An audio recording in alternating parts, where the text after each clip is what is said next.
Hey guys, welcome to episode number 18 of the Smart Nutrition Made Simple podcast. I am your host, Ben Brown. Today I interview Blake Bowman. Blake is a health and fitness and wellness YouTuber focusing on holistic health and corrective exercise. After overcoming many injuries and health issues himself, Blake now teaches others how to take power into their own hands and do the same.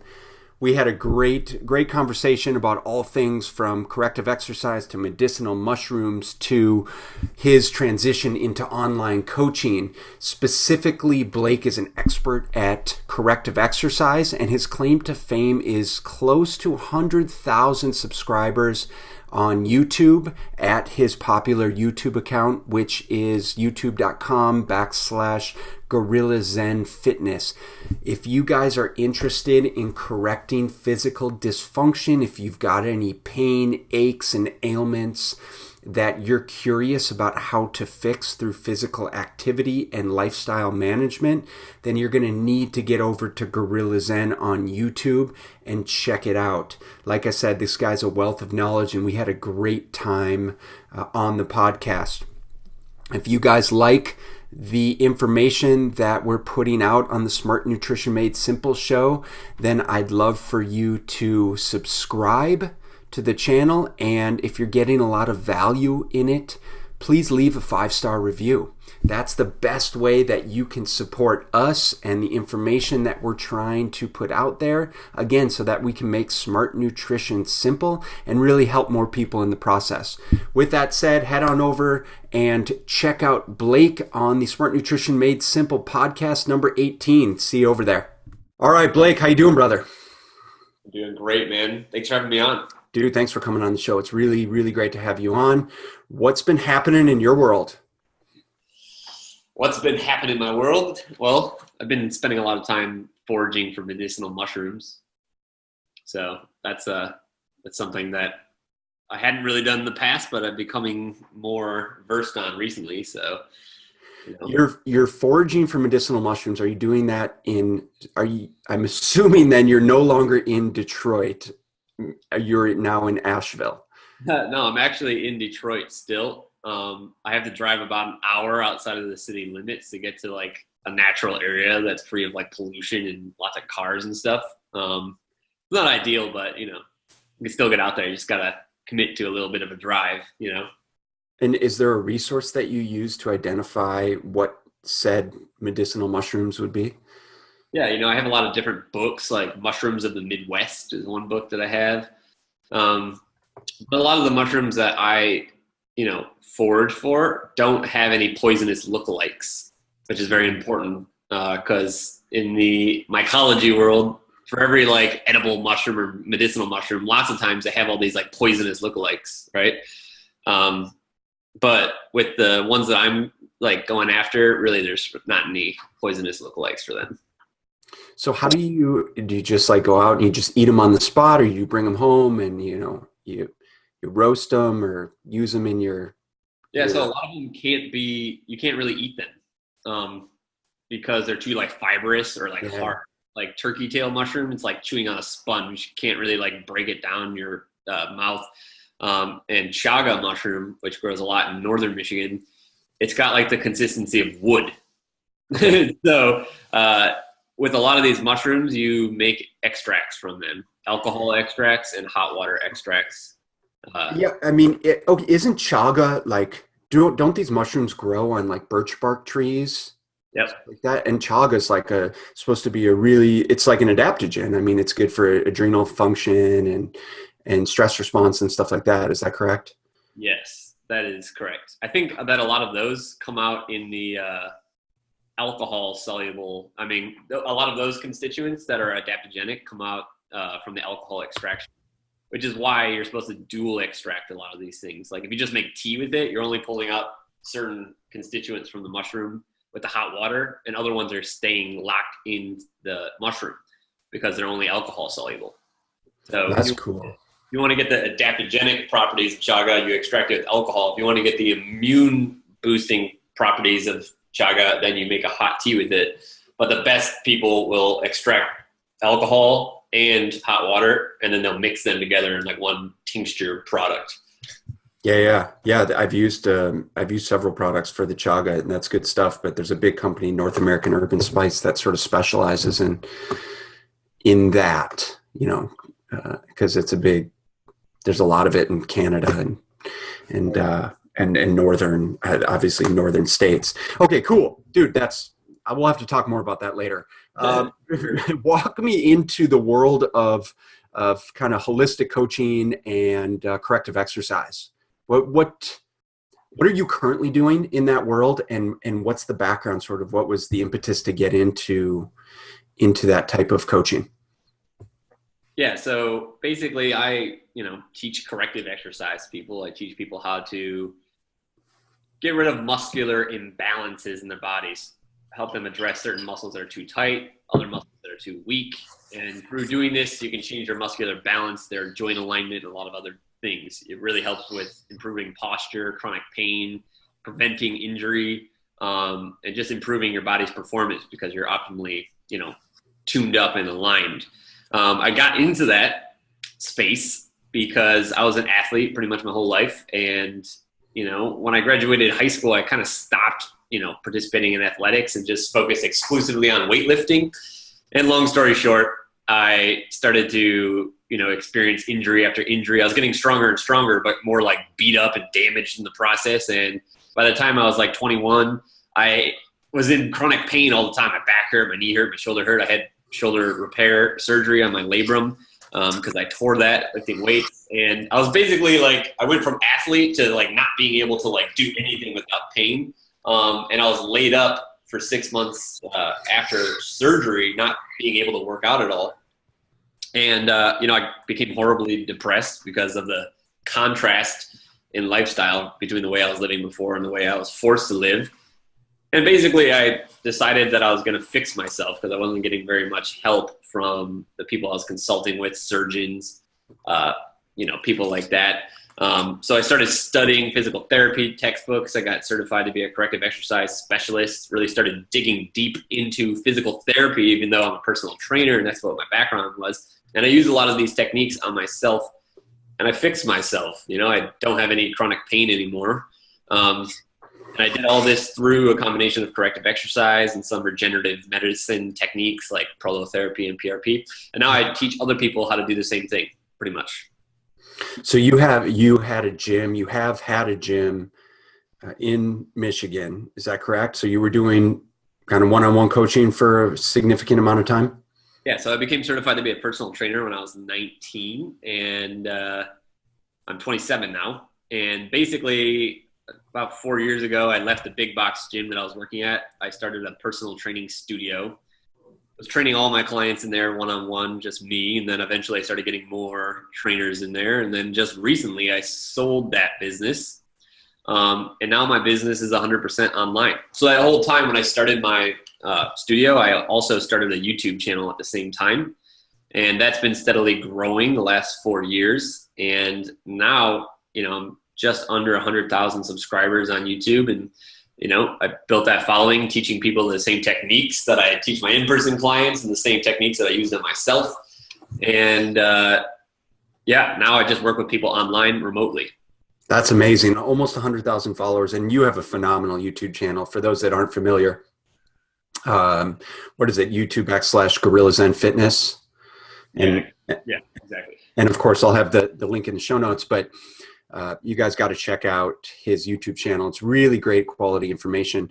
Blake, 19 years old, going into personal training. That's pretty young.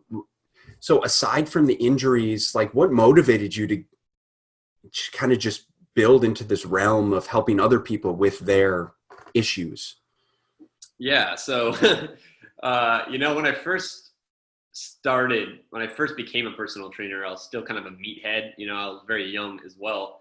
And honestly, this is not very inspiring, but I thought I'd be like working with like hot chicks all the time, like treating like girls like in like sports bras. And, I just like wanted to live that life of what I thought a personal trainer, would have.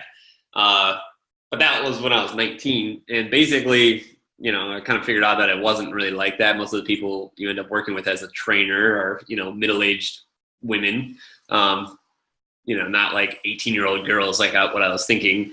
But my real calling and purpose came later after I had all those injuries. And, then I really decided to hone in on what I was good at, what I could help the world with. And, the rest is history. But yeah, that's why I got into it. And I've also been like involved in sports, health and wellness pretty much my whole entire life. My mom, when I was very young, she would like give us supplements, before I was even of the age that I could swallow pills. I remember her opening up like capsules of, I have no idea what they were now, opening up capsules and like mixing it into like applesauce and then like giving that to my sister and I. And like, we always knew when she like messed with it, cause it like just tasted awful. I don't know what herbs she was putting in there, but she started my sister and I on like kind of a health journey ever since we were very young. That's cool. That's great. We do that with our kids. Yeah. And now their vitamins are kind of like a treat for them. But so you had a personal training business. Congratulations on selling the business. Now you're all in the online space and focusing on your YouTube page. So walk us through what this whole corrective exercise process is like. How is corrective exercise different than regular exercise, than say weight training or calisthenics? And then within corrective exercise, like, let's talk about some of the common imbalances that exist for most people that you would tend to see in your practice. Yeah. Okay. That's a good question. So I have like pretty much a 3-step process when I work with people. Yeah. And the first step is assess. So to identify the imbalances, the different joint mobility problems, flexibility issues that they have going on, correct those things, and then integrate some corrective exercises with a more balanced, program that's more conducive to like weight loss or muscle gain. So it's assess, correct, integrate. And pretty much the way corrective exercise differs from general exercise is, with general fitness, most people have 1 or 2 goals, maybe 3, but they're usually around like weight loss or muscle gain or like performance enhancement if they're athletes. The goal with corrective exercise is specifically to identify your specific issues and then do specific exercises to address those. So, for example, we want to identify all the tight overactive muscles and we want to stretch and release those things. We want to identify all the weak underactive muscles and we want to strengthen those things and shorten up those muscle fibers a little bit. We also want to find which joints are needing mobility and which joints are needing more stability, and kind of like address the body that way. So, a lot of people ask me like, what's a full body stretching routine that I can do? I don't necessarily believe in like a full body stretching routine. I believe that everybody has different types of imbalances because we live very dysfunctional lives now. Physically, we're all sitting.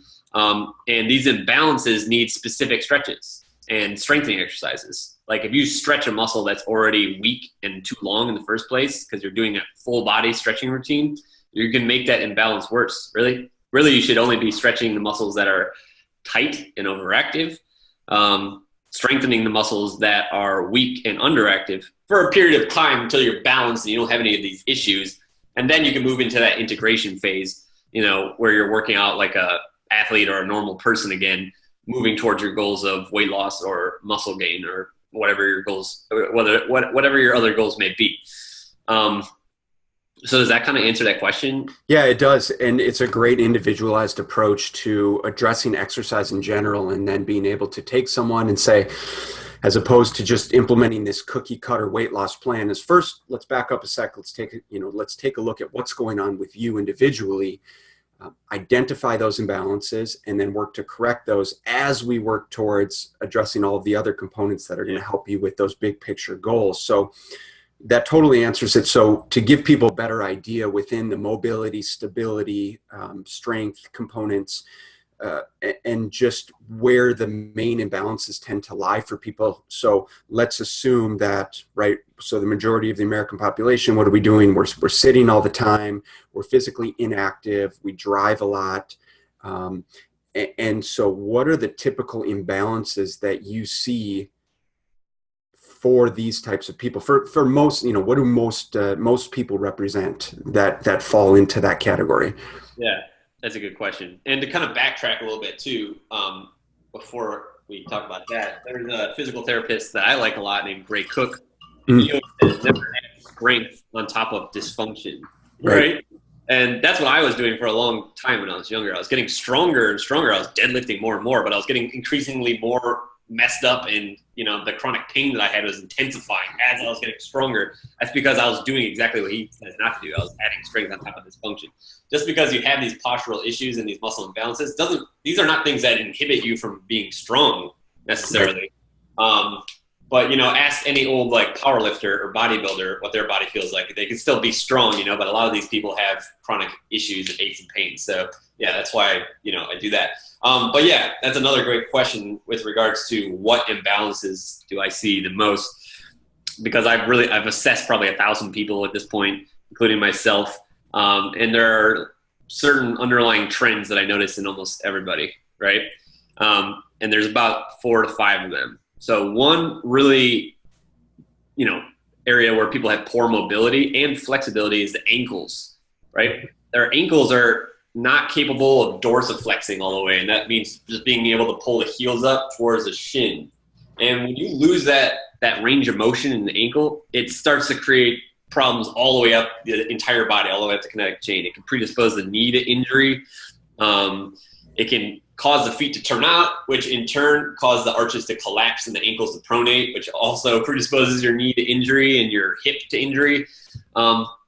Also, if you're missing that dorsiflexion, you're not able to squat properly, right? Yep. You're missing dorsiflexion in the ankle, the ability to pull the toes up towards the shin because your ankle is stiff. You're going to fall forward a lot when you're squatting, and you're going to find that it's very hard to stay vertical as you should when you're doing squats, especially loaded squats. And, that's going to predispose your back to injury. That's just one area.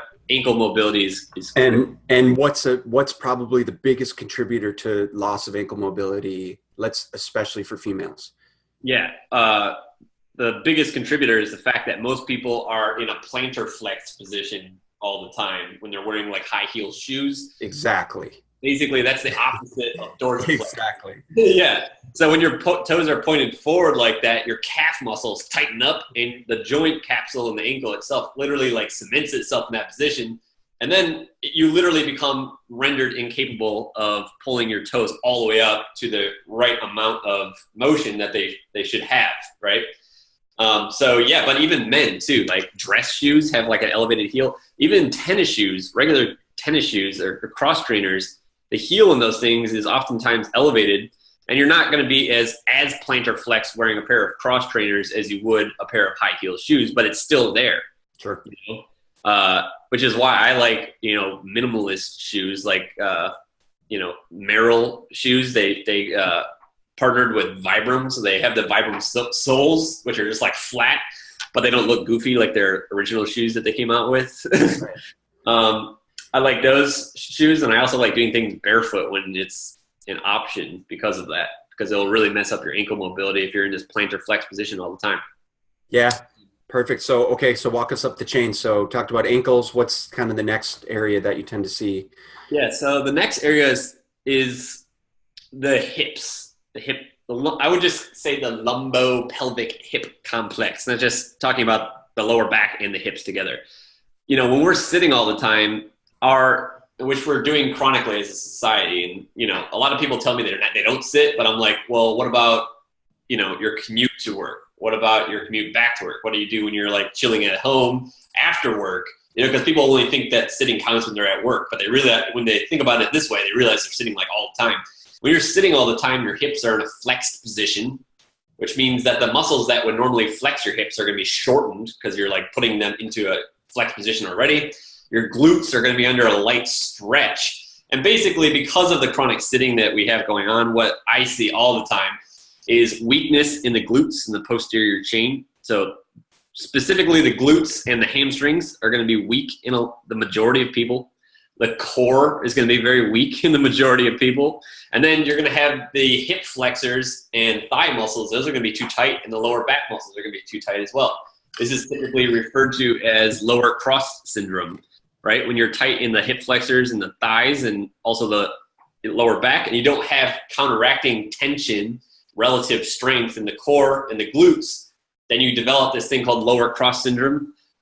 that basically manifests itself as the pelvis tilting forward, your belly kind of sticking out, and your back having this excessive inwards arch all the time. We call that an anterior pelvic tilt with hyperlordosis of the lumbar spine. But all that means is that you have your butt muscles are weak, your core muscles are weak, and that's allowing your pelvis to tilt forward and your back to arch excessively, your lower back. And a lot of times with that lower back arching is going to produce chronic tension and tissue stress in the lower back.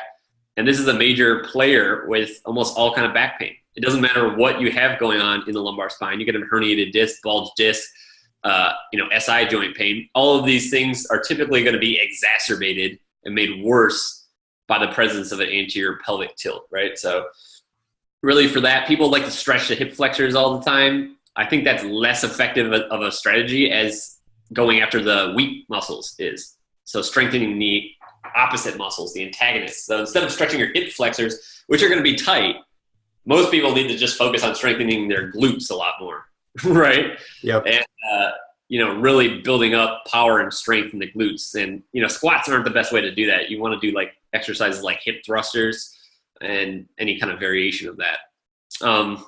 But that's another huge one right there. So we got the ankles, we got the hips. Now another area where people typically suffer a lot is the thoracic spine, the upper back. And this is an area that needs to be mobile. The spine itself in the upper back needs to be able to move around, right? It needs to be able to bend to the side, extend and flex, and also rotate. And a lot of people are just stiff in their upper back. The spine itself is stiff. It's immobile. And that is a big problem because the body is always seeking homeostasis and balance. And when the upper back becomes stiff and can't move, the body will typically attempt to make up for that lack of mobility there by developing mobility in other areas. Typically the lower back, the lumbar spine is going to develop hypermobility. It's going to be too loose and unstable because the upper back is tight. Upper back thoracic spine restriction is also going to throw off the movement of your shoulders. Okay. And the cervical spine, the neck is another one of those areas that is going to become hypermobile if your upper back is stiff all the time. Right. So we don't really rotate and twist a lot from our upper back. Motion is lotion, as Kelly Starrett says. That's how you bring mobility to an area. And that's also how you lose mobility in an area. If you stop moving it, it eventually stiffens up and kind of cements itself in that position, which is why thoracic spine mobility problems are so prevalent in today's society. We kind of sit at a computer, our spine stays in the same position. And it just kind of cements itself that way. And that can cause, like I said earlier, upper back or shoulder problems, neck problems, and lower back issues. So that's another huge one that almost everybody has. And then, we have forward head posture. This is, pretty self-explanatory, but basically forward head posture is characterized by your head being pushed forward in front of your center of gravity. And this is almost everybody that I've ever assessed has this to a degree. In all the physical therapy literature, what they say is you want the hole in your ear to line up. If you're looking at your body from the side, you want the hole in your ear to line up with the acromion, which is like a bone on the top of your shoulder, right? And most people are way far ahead of that. Their head is pushed out in front of their center of gravity. And, this creates all sorts of different neck problems. Different neck problems. It'll eventually start to warp the thoracic spine forward along with it and cause something called thoracic kyphosis, which is excessive rounding of the upper back. This is just another huge problem that, a lot of people have. And it's because we're always looking at phones, looking at screens, keyboards, things like that. Our head is always in this forward position, and that's just not good. So those are major ones. Pectoral tightness is another huge one too. Yeah, so it sounds like everything that we would tend to look at in the mirror tends to get short and tight to some degree, at least for these big joints. And that's compounded on a daily basis by our lifestyle, primarily from sitting and lack of the right types of physical activity. And a lot of times, correct me if I'm wrong, but what we tend to see, especially for guys at least, is we'll have these imbalances in place, and then we'll go into the gym and we'll want to strengthen the muscles that we can see in the mirror, which are all the muscles in the front, the pecs, the biceps, Oh, you yeah. know, squats and things that could potentially reinforce, if not exacerbate, those types of issues. Whereas you're saying that for most people with these issues, the answer, rather than just stretching, while stretching is important, the answer would be to strengthen everything that we can't see in the mirror: the hamstrings, the butt, the lower back, to a degree, that all the muscles that pull the shoulder blades back, right? And pull the head back. And that could be and so are those. So then what types of exercise, what types of strength exercises, and you don't have to give us like a massive display or anything, but what types of exercises do you then prescribe to people to implement? Is it in-home exercises, in the gym exercises? What do those routines typically look like? A lot of them, when I'm first starting them off, they're just at-home exercises. You're doing a lot of self-myofascial release with like a foam roller. What does that mean? It means using, it's like self-massage, self-myofascial Okay. release.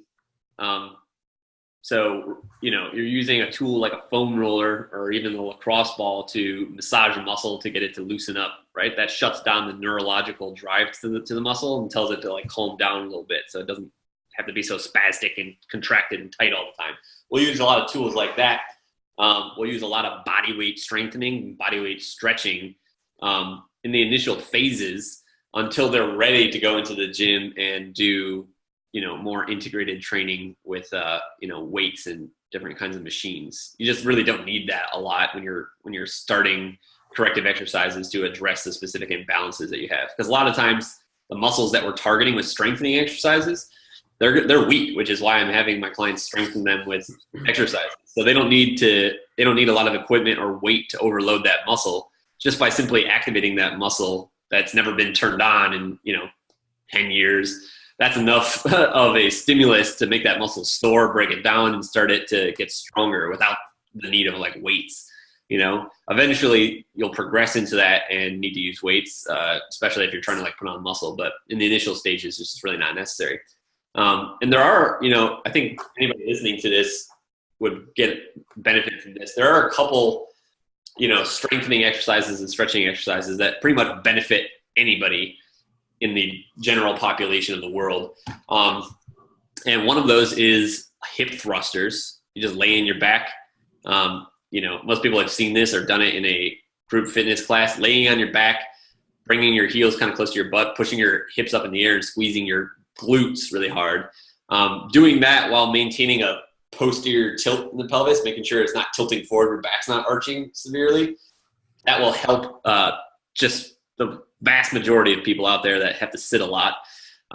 You know, stretching the pecs is a good one. Releasing those muscles get really, really tight. Pull the shoulders forward and internally rotate them. And then like a really simple exercise for the upper back to really pull the shoulders together is called a wall press.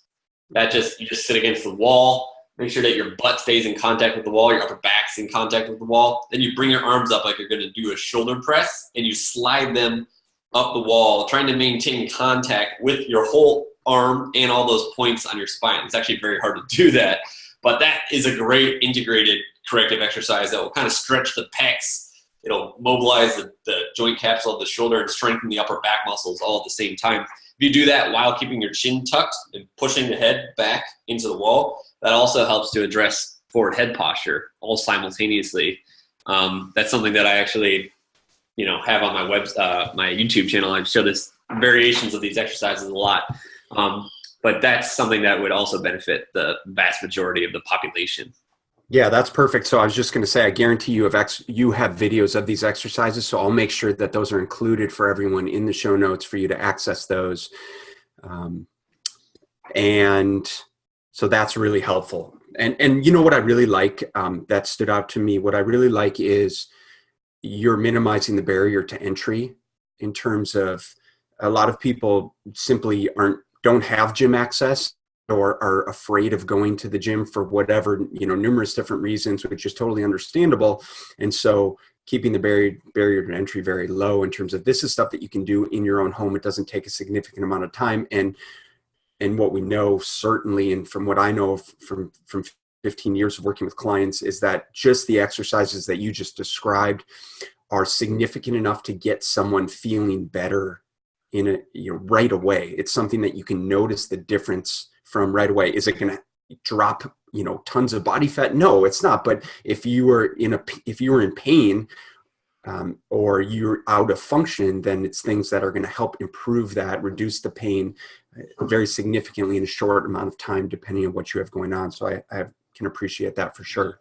Yeah, it'll set you up so that you can get into those exercises that help you lose fat or, put on muscle, pain-free in a more functional way. It's kind of like a precursory thing that you want to do before you do those other types of exercises to make sure that you're not going to hurt yourself and add strength on top of dysfunction during those other exercises. Yeah, for sure. So for those people that have imbalances, for most people that have these imbalances that we talked about existing, what are some of the recommendations that you would give from a lifestyle standpoint? Because obviously we don't want them doing, it's great that they're doing the exercises to reduce the pain and stiffness and stuff like that. But if they're further reinforcing it on a day-to-day basis from a lifestyle standpoint, then we're just spinning our wheels. So what are some of the guidelines, just the common ones that you would talk to your clients about implementing and changing their daily lifestyle habits? Great question. One is trying to adopt a standing desk, right? Sitting is really, it's hard for me to relate to the rest of the world because I don't have a corporate job, but a lot of people have to sit down, for like 8 hours a day, maybe longer. They have to, right? Because they're working at a computer and that's part of their job. There's a lot of like evidence out there that, and there are actually like peer-reviewed studies on the advantages of a standing desk and the drawbacks of like sitting. Basically, a lot of you would benefit from having a standing desk setup instead of a sitting desk setup. The desk that I have has hydraulics and it's adjustable. So if I want to sit occasionally, I can, but for most of the time, I can keep it at a position where I feel comfortable standing at it. A standing desk setup is really good, right? You want to be standing the right way though too. Like a lot of times if you go from sitting from like 20 years and then you just start standing, your issues are not going to go away overnight. I have videos actually on my YouTube channel about how to stand properly and how to sit properly. So if you can't get that, if you can't like talk to your boss about getting a standing desk set up for the rest of your colleagues and yourself, if that just is not working, then you at least want to modify your sitting position so that is optimal and not contributing to imbalances as much as it could be. And I have videos on that too. It's kind of complicated to get into on here, but I have a video on how to stand properly and how to sit properly. So trying to avoid sitting altogether, if you can, while you're at work with a standing desk setup is optimal. If that's not a possibility, then basically modifying the way that you sit is very important too. Sleeping position is huge, dude. Okay, so like just like how your hip flexors can become tight when you're sitting, the way that happens is that's called tissue adaptation. Your muscles in your body just adjust to the length that you put them in on a regular basis and you hold, right? So your hip flexors become tight when you're sitting because your hips are flexed all the time. Now, if you sleep in some messed up position on your face, with your head turned to the side, with your right leg pulled up next to your right elbow, all of these things create muscle imbalances and they'll change the length and tension of certain muscles in your body. And this is actually like a huge, thing when it comes to muscular imbalance, postural distortion, and chronic pain. People are sitting or sleeping in these weird positions that really are exacerbating their issues, especially neck and shoulder issues and hip issues too, and back issues, right? So the best is on your back, really. And there's a lot of differing, like some people will say it's not good to sleep on your back because of different things it does to your like organs. But from a biomechanical standpoint, just in terms of your joints and your muscular system, sleeping on the back is your best bet. If that hurts your back, it might be because you have an anterior pelvic tilt, really tight psoas. You can put a pillow underneath your knees. That will neutralize the lower back a little bit. But I always recommend my clients sleep on their back with a small pillow, not a big pillow that's going to push their head forward and exacerbate their forward head posture when they're sleeping at night. And another thing that they can do is actually tape their mouth shut. This is actually kind of a weird sounding thing, but basically a lot of people breathe through their mouth when they're sleeping at night, right? It's like not under their voluntary control, they're asleep.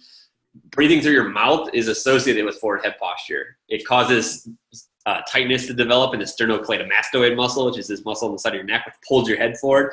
Basically, if you're breathing through your mouth all night long, not only are you oxidizing your cells in your body faster and kind of aging yourself faster, but you're also causing these imbalances in the neck that predispose you to waking up with forward head posture. So taping the mouth shut kind of forces you to breathe through your nose at night. And, there's a lot of benefits associated with that. You're going to slow down the oxidation rate of your body. And primarily with regards to a postural perspective, you're going to stop the formation of some of the causative factors behind the formation of the muscle imbalances that cause forward head posture. So yeah, those are some things. Standing desk setup, modification of sitting position, sleeping on your back. And then like the last thing that I could probably say is like, try to hold any like handheld devices and also position any screens at a level that's at the same height as your eyes, right? So when you're like looking at a phone, instead of like holding it down by your hips and looking down at it, hold it out in front of your face so that it's level with your eyes. That way you're not going to be encouraged to push your head forward and look down and reinforce the forward head posture position. So that's what pulls us forward. That's one of the biggest underlying culprits behind the development of forward head posture is we have all these things that encourage us to push our head forwards and look down. So if we change the position of those things, it can change, our tendency to push the head forward and look down at things. Yeah, those are great tips. I appreciate that. And I imagine, this is stuff we do so many things on a daily basis that contribute to these imbalances. So we really need to make it part of our lifestyle to unwind and unravel those habits, like what you just talked about. Yeah, I really like how you asked that too, because a lot of people just want to, like, corrective exercise by its very nature is just treating symptoms pretty much, right? The muscle imbalances are symptoms of lifestyle causes, of factors. So if you really want to get to the bottom of it, you have to address all these things that we just talked about in conjunction with doing the corrective exercises. And if you had to say which one was more important, it'd probably be these lifestyle things.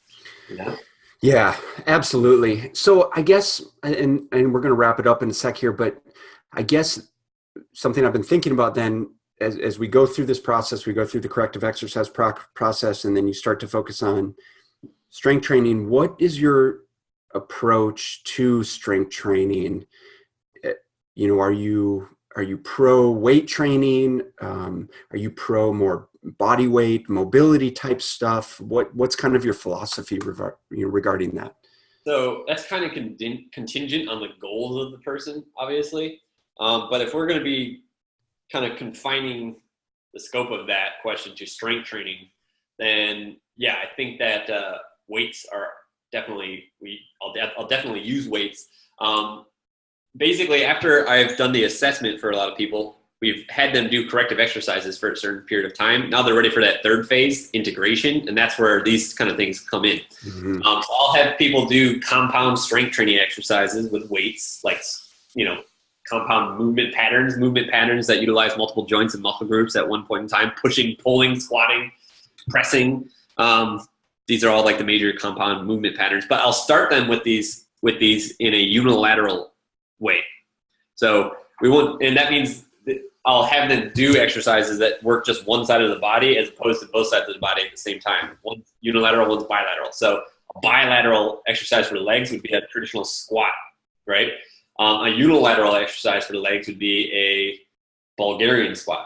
A bilateral exercise for the posterior chain would be a deadlift, where you're holding a bar and you're coming up with two legs. A unilateral exercise would be a single leg deadlift. When I have people come into their strength training after their more intense corrective exercise programming, they start with about a month of these unilateral exercises, and then we integrate more bilateral exercises, but with still a good mix of these unilateral exercises spliced in there. Because unilateral exercises, working one side of the body at a time, is a really good way to just kind of keep promoting muscular balance across all the major joints. It's very easy for you to become more dominant on one side than the other, and that will express itself when you're doing bilateral exercises, right? Like, a lot of people have the experience of like one leg working harder when they're doing squats or the next day their right butt cheek will be more sore than their left, even though they were just doing squats that supposedly worked both sides. That's where unilateral exercises come in. So when you're starting to strength train after coming back to it, maybe from a lot of injuries and muscular imbalance, that's a good way to ease yourself into it. And then once you're feeling really good and really, optimal and balanced, then you can start including those bilateral exercises again. Because you can't really lift super heavy when you're doing unilateral exercises. So if your goal is like really to put on muscle, you have to progressively overload the muscle strength all the time by adding more and more weight. And, it's just really hard to do a Bulgarian single leg squat with like 400 pounds, so at a certain point you start, integrating those bilateral exercises, but it starts with first finding out what you have going on, doing a lot of specific corrective exercise to address that, and then integrating normal quote unquote workouts into your plan again, but making sure to focus on a lot of unilateral stuff. And then those are kind of like the three things that will kind of lead you back into like just general strength training at that point in time, which should really just focus on those compound movement patterns, right? Any like balanced strength training routine is going to have pushing motion, pulling motion, some sort of overhead pressing motion, and like a squat movement pattern, plugged into it. I like it. It seems like a great way to balance out any strength discrepancies that may naturally just exist within the person. And then also for people that may not have previous experience with much weight training, it's a great way to activate nervous system and drive more neural function and get them stronger in a short period of time through that single leg, single arm exercise. So that's cool. Talk to us about what where do you see your business going? Where are the next steps for you in your evolution? Since you just sold your gym, you're primarily online. We had a conversation about you getting more into kind of the nutrition, wellness, biohacking space. What's that look like? Yeah. So, I've been talking about this kind of stuff and teaching it for like 6 years now, and still like a passion of mine, but I have a lot of other knowledge that I just really haven't shared with people in the scope of nutrition, holistic health, like even herbalism, using different types of mushrooms, kind of like the stuff we were talking about here today. So I'm starting to roll out content around that kind of stuff a little bit more. And I also want to have more in-person experience with my clients and with the people that want to learn from me, which is something that I kind of gave up when I sold my studio, and now I miss it. So I want to start doing events and retreats where we kind of integrate a lot of the things that I know, and I'll also be bringing in experts that have knowledge that synergizes with my own. But like, for example, I'm planning my first retreat right now, which is going to be centered around rewilding, biohacking, and holistic health. And postural correction, muscular balance is going to be one of the things that we talk about, and I help the people that attend the retreat optimize. But we're going to be teaching all sorts of other things too to further optimize their health and wellness, things revolving around nutrition, different spiritual beliefs or ideologies, grounding, foraging for herbs, all sorts of stuff like that, man. I really just try to use I'm trying to use my intuition now to lead me into the future instead of just being really concerned with, what people want to learn. Because for a while there, I was struggling with a lot of fear with regards to talking about these things, because the 100,000 people that follow me on YouTube, they're following me because they like the content that I've made for the last 4 years, which is exclusively about corrective exercise.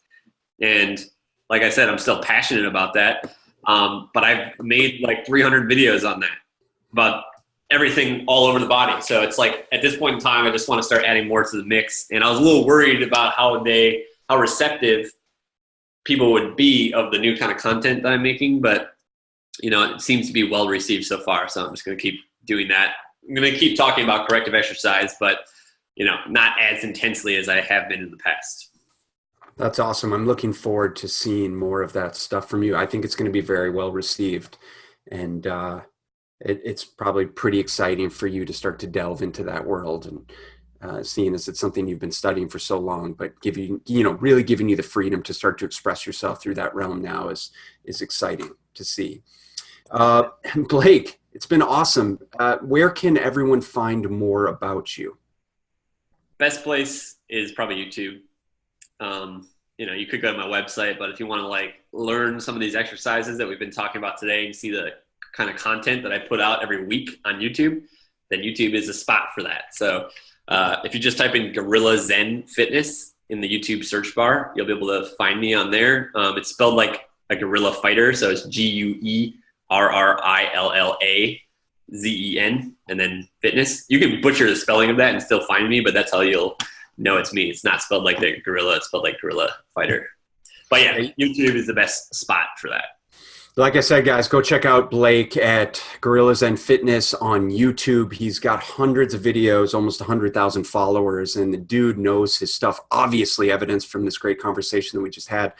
Hey, man, thank you. Thank you for your time. I really appreciate it. You're definitely a wealth of knowledge and just a great dude, and I'm looking forward to getting to know you better. Thanks, Ben. Yeah, really appreciate you having me on here, man. You asked like some really awesome questions, really get to like the root of what I try to teach people on YouTube. So you're a great interviewer, man. Thanks for having me on. I appreciate that, brother. Take care. We'll talk soon. So I hope you enjoyed this episode of the Smart Nutrition Made Simple podcast. If you did, then go ahead and like and subscribe below. And if you're listening on iTunes, then make sure you subscribe to our channel. And if you love the content that we're putting out there, then leave us a 5-star review. It's really the best way that you can support us in our mission to get the best quality strength, nutrition, fitness, and supplement information out there so that we can help more people. We appreciate you. Please continue to listen. And again, like, subscribe, and share this with your friends. Thank you so much. We appreciate you and your time, and we'll catch you on the other side.